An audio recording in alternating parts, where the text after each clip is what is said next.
안녕하세요. 형사이신 박상 변호사입니다. 공동주택에서 가장 신경 쓰는 점이 바로 층간소음 사건인데, 예전에도 제가 한번 촬영한 적이 있지만 정말 층간소음 때문에 살인사건도 일어나고 말이죠. 자, 요즘 층간소음이 다시 한번 문제가 발생하는 부분이 있기 때문에 형사이신은 제가 한번 이 부분에 대해서 깊숙하게 짚어볼까 합니다. 14일 스토킹 범죄 처벌 등에 관한 법률 위반 혐의로 기소된 A씨에게 징역 8개월에 집행유예 2년을 선고한 원심을 확정했습니다. 연일 기사들마다 층간소음과 관련해서 형사고소가 빗발치리라 많이들 기사들이 쏟아져 나왔는데, 과연 어디까지 적용이 되고 또 어디까지가 처벌의 대상인지에 대해서 상세하게 한번 살펴보도록 하죠. 자, 스토킹 범죄 처벌 등에 관한 법률 제2조 제1호를 보면, 상대방의 의사에 반해서 정당한 이유 없이 상대방 또는 그의 동거인이나 가족에 대해서 일련의 행위들을 하게 됨으로써 상대방에게 불안감 또는 공포심을 일으키는 행위 그 자체를 스토킹이라고 규정하고 있습니다. 일반적으로 상대방 또는 그의 동거인 또는 가족에게 접근을 하거나 따라다니거나 진로를 막아서는 행위, 여러분 많이 보시죠.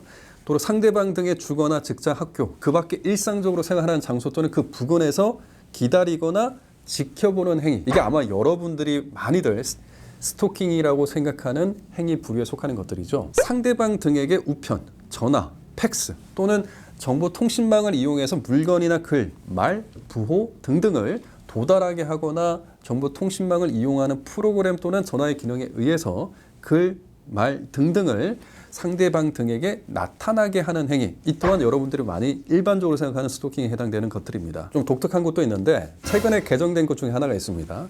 다음에 어느 하나에 해당하는 상대방 등의 정보를 정보통신망을 이용해서 제3자에게 제공하거나 배포 또는 게시하는 행위도 문제가 됩니다. 이 같은 형태는 신법으로 해서 다시 규율하는 형태로 들어왔다는 것도 알아두시면 좋겠습니다. 자, 말씀드린 법률만 살펴보면 스토킹과는 전혀 무관할 것만 같은 이 같은 층간소음인데, 어떻게 이 층간소음이 스토킹이다 라고 판단되었을까요? 대법원의 구체적 판시 예를 살펴보면, 대법원은 피고인의 행위는 층간소음의 원인 확인이나 해결 방안 모색 등을 위한 사회 통념적으로 합리적 범위 내의 정당한 행위에 해당된다라고 볼 수가 없고, 객관적, 일반적으로 상대방에게 불안감이나 공포심을 일으키기에 충분한 지속적, 반복적 행위에 해당되기 때문에 스토킹 범죄를 구성한다라고 밝혔습니다. 그러니까 단순하게 한두 번 위에서 쿵쿵거린 정도로는 처벌되지 않고, 층간소음을 발생시켰다고 곧바로 스토킹 행위에 해당되는 것도 아니고,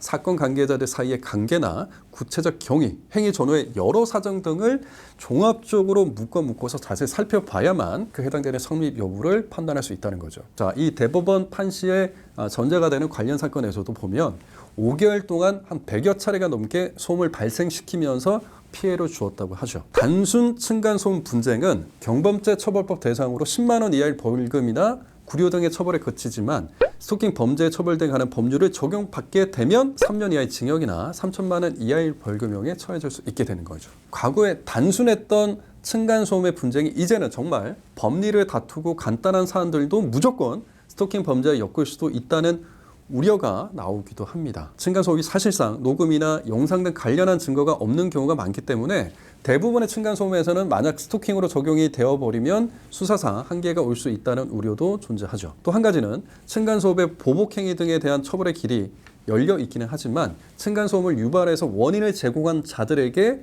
이 책임을 물을 수 있는 수단이 아직까지는 마땅하지 않다. 한 국회의원실에서 발표한 내용에 따르면 공동주택의 층간소음 관련 민원이 2019년 32,700건에서 2022년에 55,000건 정도로 약 70% 이상 정도가 늘었다고 하죠. 점점 층간소음과 관련된 분쟁들이 많아지고 소음을 유발한 자들에 대한 책임을 강화할 대책이 많이 요구되고 있는 것이 작금의 현실이지만, 아직까지도 여전히 미비한 부분들이 많습니다. 물론 보복행위는 어떤 경우에도 용납될 수가 없겠지만, 보복하게끔 만든 행위에 대해서도 어느 정도의 처벌이 있어야 되지 않을까, 이 부분도 같이 생각해 보시면 좋을 것 같습니다.